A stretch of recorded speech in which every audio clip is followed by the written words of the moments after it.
What's up, party people? Is this thing on? Yeah, here we go. Here we go. It's Friday. You guys want to have some fun today? We're going to be talking about everything under the sun related to type 2 diabetes and your risk for developing type 2 diabetes. Now, I would imagine that there's probably a decent number of you who are going to show up here who probably already have type 2 diabetes or are living with prediabetes, which is like the light version of type 2 diabetes, and are looking for a way to reduce your diabetes risk or to find a way to reverse pre-existing diabetes. I'm just taking a guess here because that's generally what we see from people who are in this audience. But I don't want to make any assumptions. So do me a favor, go into the chat box and let me know where you are coming from. That's number one. And then go into the chat box and tell me, do you have any form of diabetes? It could be pre-diabetes, type 2 diabetes, type 3 diabetes. It could be gestational diabetes, type 1.5 diabetes, whatever it is.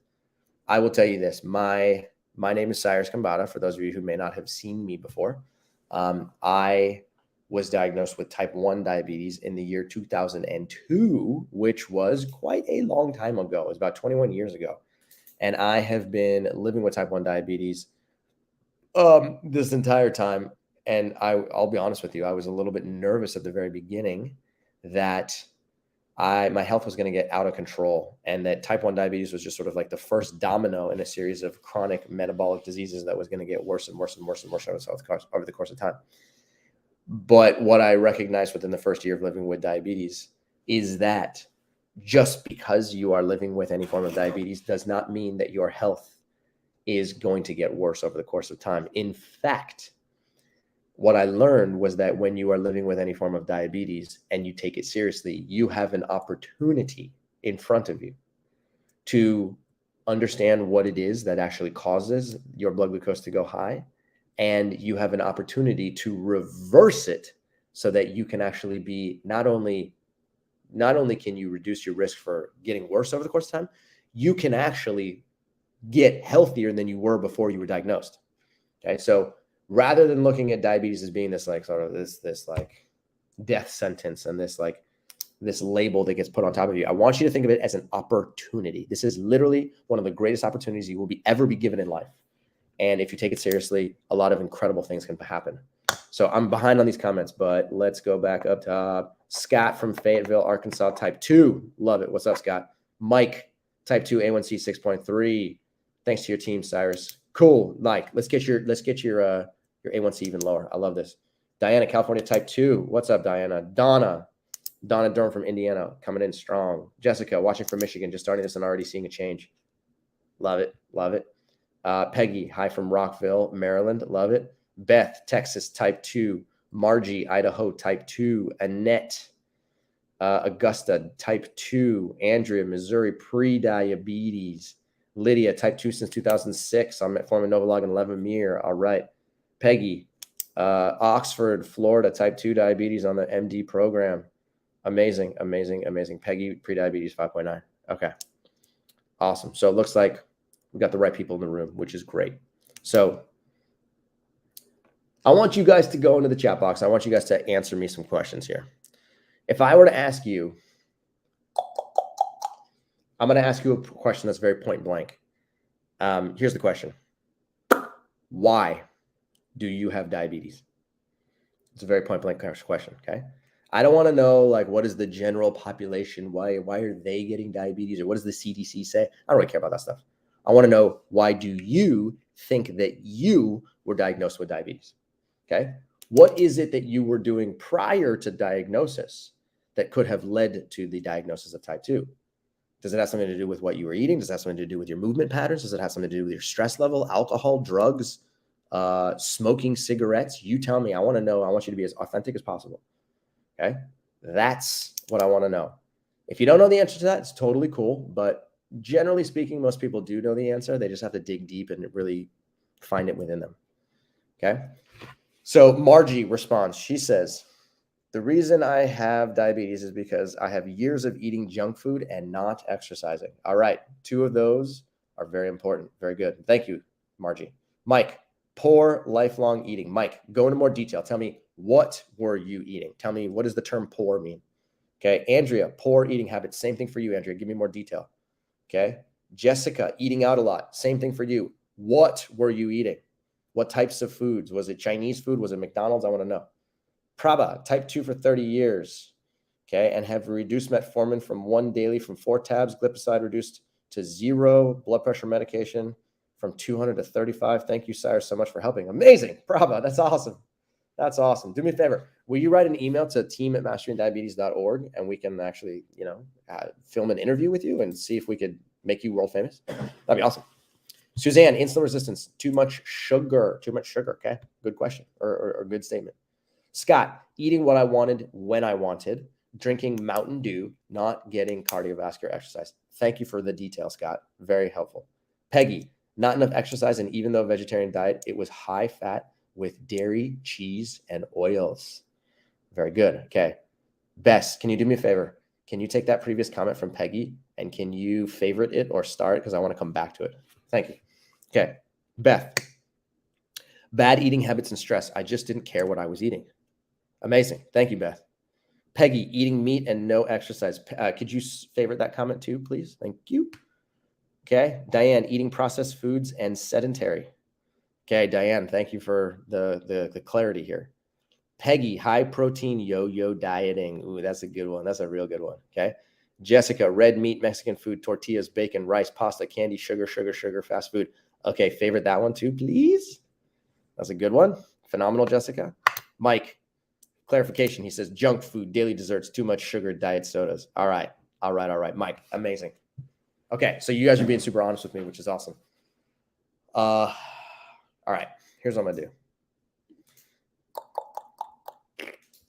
I'm gonna share my screen here for a second because I want to give you guys a little bit of insight here into why this world of diabetes can become confusing. Okay. If you go to, I did this before the show just to see what would come up. I literally went to Google. I said, risk factors for type 2 diabetes, right? I want to know what Google is going to tell me. I want to know what the CDC is going to tell me. So you can see I'm at the CDC website right now. It says you are at risk for type 2 diabetes if any one of these are true. All right, so let's go through them one by one. Okay. You're at risk for type 2 if you have prediabetes. Well, I could have told you that. That's not groundbreaking, but thank you very much.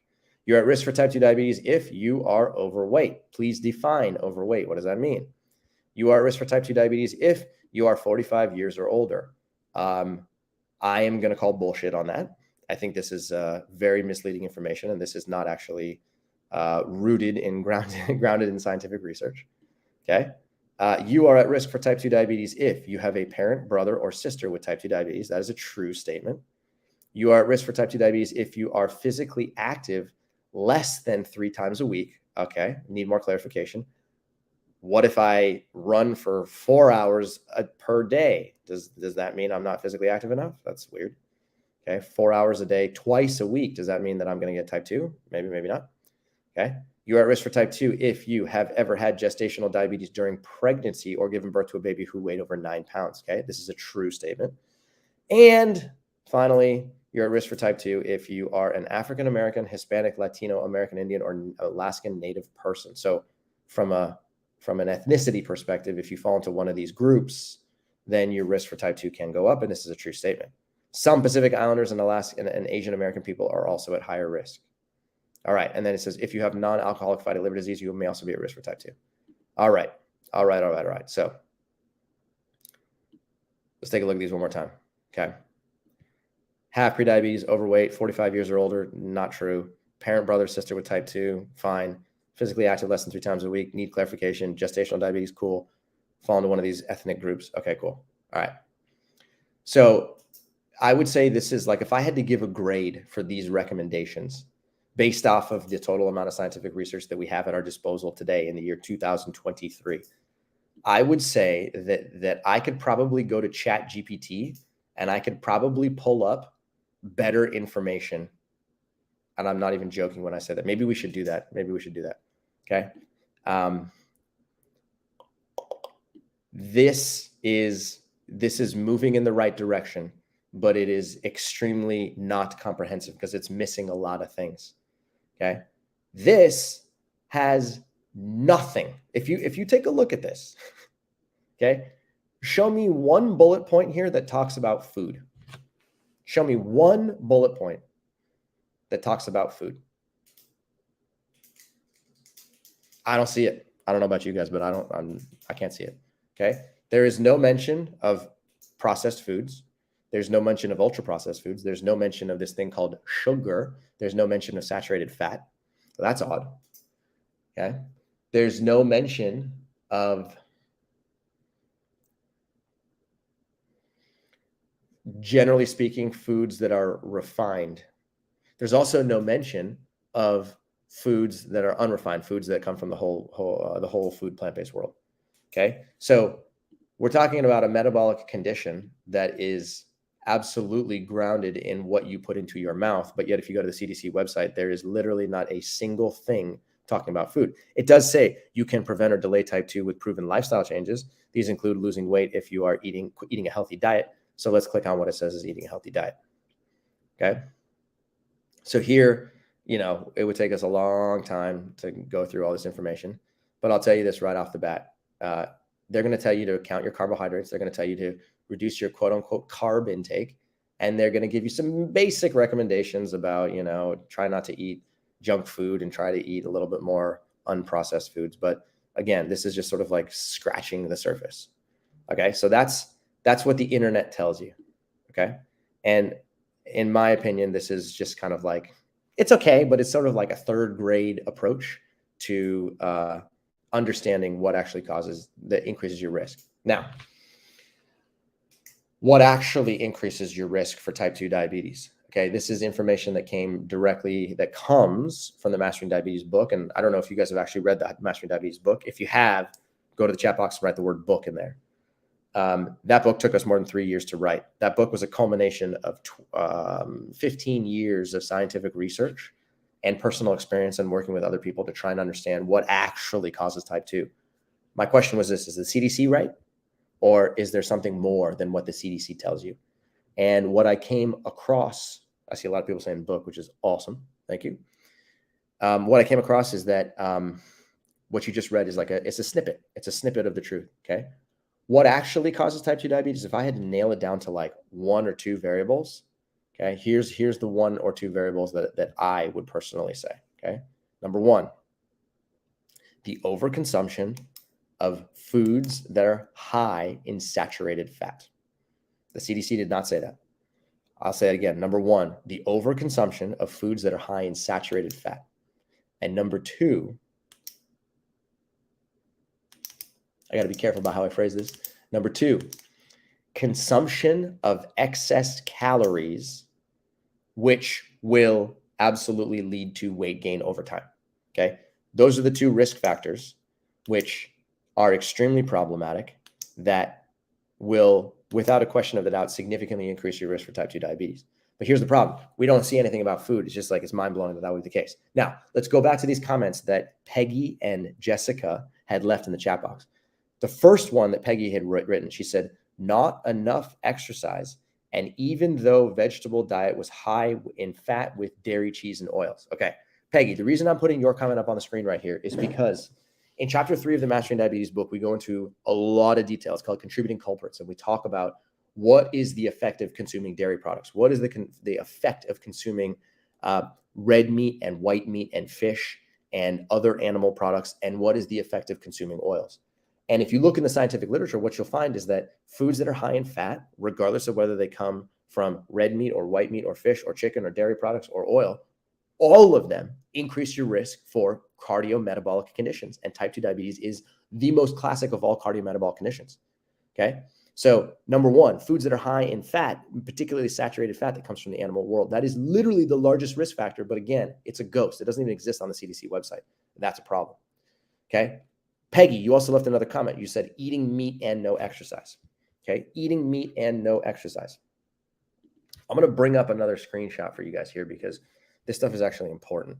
And I want you to understand what the scientific literature actually has to say about this. Okay. So I'm going to have to find it. So give me a second.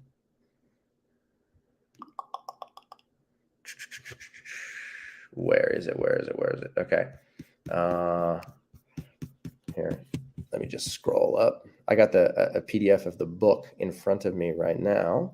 And in this book, we talk about meat, and specifically what it can do and what the research actually demonstrates about its ability to raise your risk for type 2 diabetes. And it is staggering. It is absolutely staggering what the research shows you. Okay. So you're going to have to give me a second and I'll pull it up here in a minute once I can find it. Okay. Sorry, give me just 1 second here. Let's see if okay. It'll come here in a second. But what I can tell you is that regardless of the type of meat that you're consuming, it could be white meat, it could be red meat, it could be deli meat, which is considered processed meat. Okay, it could be considered all meat, which is a little bit of each one of those types of different types of meat. Regardless of what you are eating, when you eat those foods, your risk for type 2 diabetes increases significantly. Okay. But again, you're not going to find that on the CDC website, right? And I don't know why. I mean, there could be a larger, behind the scenes reason why the CDC is not going to publish that information. But that's what Dr. Neil Barnard has published. That's what Dr. Michael Greger has published. That's what Dr. McDougall has published. That's what Mastering Diabetes, aka me and Robbie, have published. And it's very well known, except in the world of the general public, most people will not talk about that. Okay, so I can't really go into too much. I could spend literally hours talking about why that's the case, but that is number one.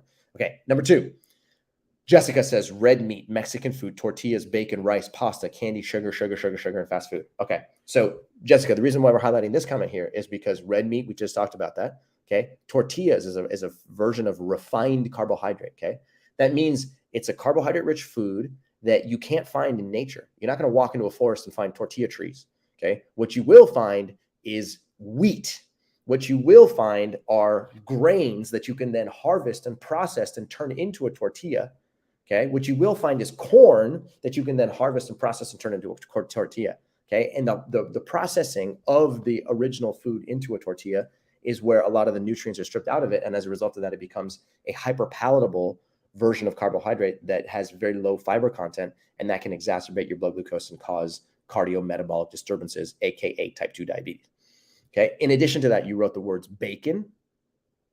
Okay. Bacon is a processed meat that absolutely not only increases your risk for diabetes, but also is a class 1A carcinogen. A class 1A carcinogen means that it doesn't just maybe increase your risk for cancer.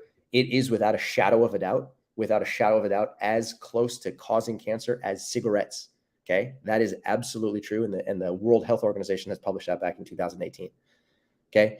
And then you also wrote things like rice, pasta, candy, sugar. Okay. So pasta can certainly be a contributing culprit because pasta is a refined carbohydrate like the tortillas. Rice, depending on what type of rice it is, may or may not be a contributing culprit. Okay. Generally speaking, brown rice, black rice do not increase your risk for diabetes. But if you're eating fat-rich foods and then you start to throw in carbohydrate-rich foods on top of it, then it causes an issue. Okay. And then finally, you wrote sugar, fast food. So the answer is yes. And fast food, absolutely, no questions asked. Okay.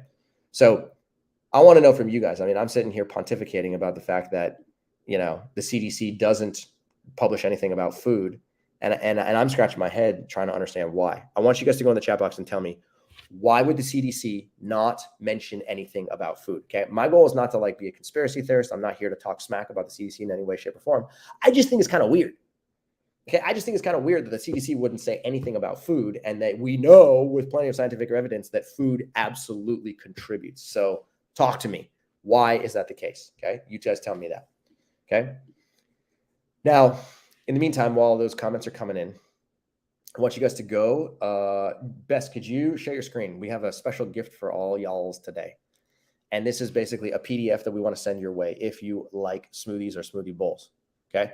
So I don't know about you guys, but the bowl on the left, that purple bowl is an acai bowl. It's my favorite food of all time. If I was stranded on a desert island, I could only eat one food for the rest of my life, it would be that smoothie bowl. So we put together this smoothie guide that teaches you how to make smoothie bowls, how to make smoothies, how to add fruits to them, how to combine favorite fruits, and how to add this stuff called amla green, which is the world's most powerful antioxidant-rich powder that can be turned into a tea. You can add that into your smoothie bowl and you can boost its antioxidant value tenfold or 100-fold with no exaggeration. So if you like what you're seeing on the screen here, okay, I will tell you this, the foods that you're seeing on the screen here are low-fat, plant-based, whole food carbohydrates that will actually reduce your risk for type 2 diabetes, even though the general public will tell you that these are napalm and they're going to increase your risk, okay? Eat these foods, and these foods will lower your blood glucose. And I know it's mind-boggling, but trust me when I say that this is true. Okay. So if you like this guide and you're interested in what it has to offer and you want a version of it yourself, it's yours for free. Go into the chat box and write the word smoothie, SMOOTHIE. If you are a 2-year-old girl named Indigo, my little daughter, then she looks at these things and she calls them sumpties because she can't say the word smoothie. So she says sumpti.